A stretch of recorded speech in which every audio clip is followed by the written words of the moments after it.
A monumental afternoon in the investigation of the deadly police shooting of Patrick Lyoya as the chief releases multiple videos revealing what happened.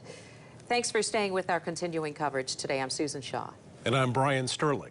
We saw 4 angles during a news conference held at City Hall today, including the moment that the officer shot and killed Lyoya. Right now, protesters are gathering downtown after watching that video and are calling for justice in Lyoya's death. We do have team coverage tonight, including a nationally renowned expert weighing in on what the video reveals and reaction from one of Patrick Lyoya's friends. But we start with News 8's Joe LaFurgey to break down what the video shows. Joe. Well, the entire encounter lasts about 5 minutes, and while it does show the moments the officer shot and killed Patrick Lyoya, we will not show you that moment here on air, but we will show you the critical video leading up to the shooting.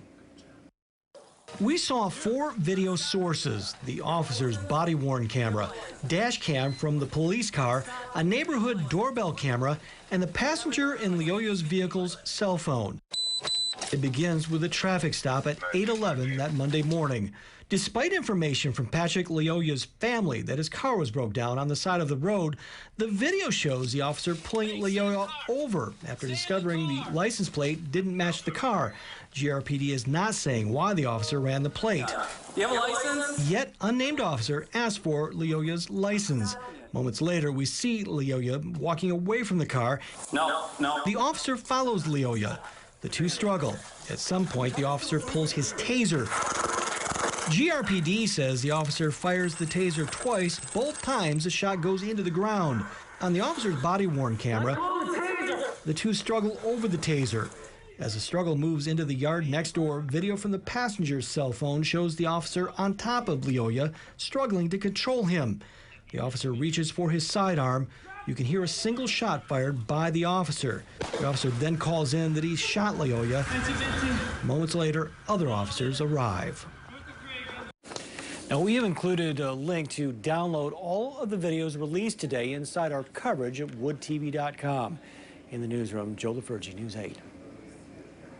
Joe, thank you for the live coverage. Our team coverage continues now as we hear from a national expert in police use of force. He's testified in major cases, including the murder of George Floyd. Today, he watched the videos at the request of Target 8. He says the struggle that led to the shooting should have never have happened. Target 8 investigator Ken Kolker watched the video with that expert. Ken. Professor Seth Stoughton watched as the videos were released by the Grand Rapids Police Department. And there's the gunshot. Stoughton was a prosecution expert in the death of George Floyd and in the fatal shooting by Minnesota police officer Kim Potter, who said she thought she was firing a taser, not a gun.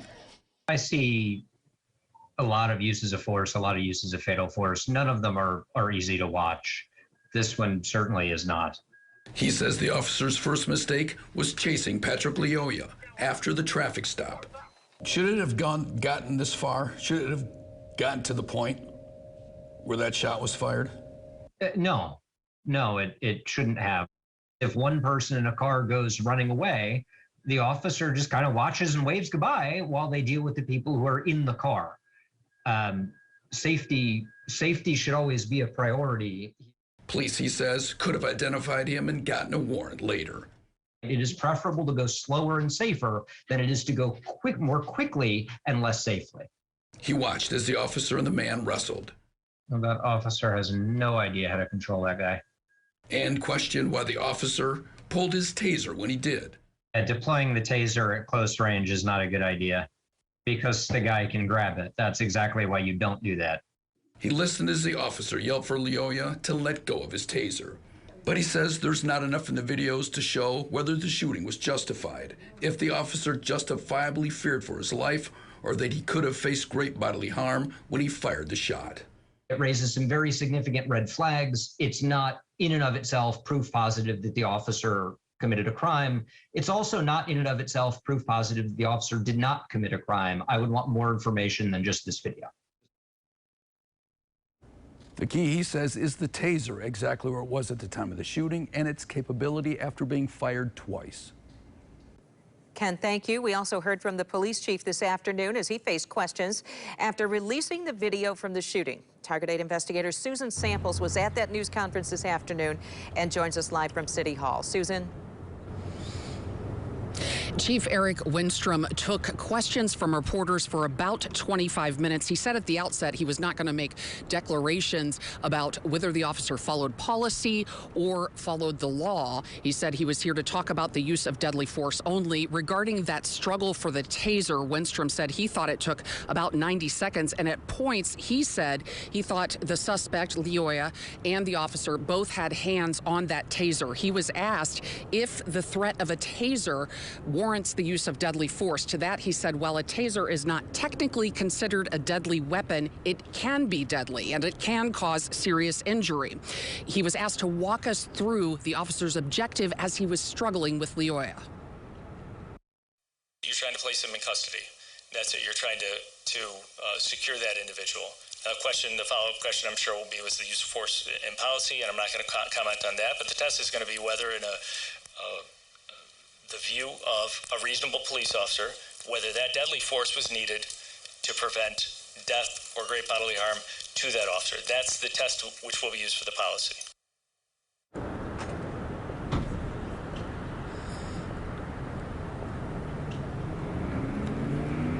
Winstrom said the taser was deployed 2 times but hit the ground both times. He declined to say whether the officer could have just decided to let Lyoya go. When asked why the officer also did not wait for backup, why he decided to go forward and make this stop on his own, given that the license plate did not match the vehicle, Winstrom said he did not know why the officer chose to go forward with that stop alone. Winstrom said that morale has, of course, been impacted by this. This is difficult for officers. He has declined still to name the officer who shot and killed Lyoya. He has said, though, and repeated again today, that the officer remains on paid leave. Back to you.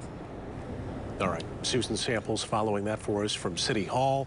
Our team coverage continuing now with News 8's Byron Tollefson. He's live downtown now where people have gathered to call for justice in Patrick Lyoya's death. Byron. Protesters are walking with us and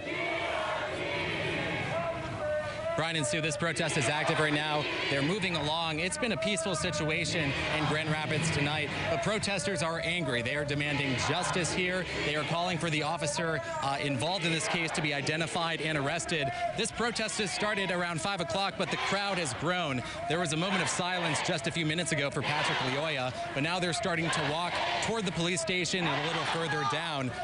Lots of people have gathered. We're estimating probably past 250 demonstrators have gathered here. We were at GRPD headquarters a little earlier when the video was released, with a few dozen people watching outside and screaming at GRPD headquarters. Emotions were very raw. We also saw some businesses with their windows boarded up. Another business, or 2 businesses we saw, had displays that read Patrick Lyoya on it. This protest is still going, and we'll keep you updated as it goes throughout the night. In Grand Rapids, Byron Tollefson, News 8.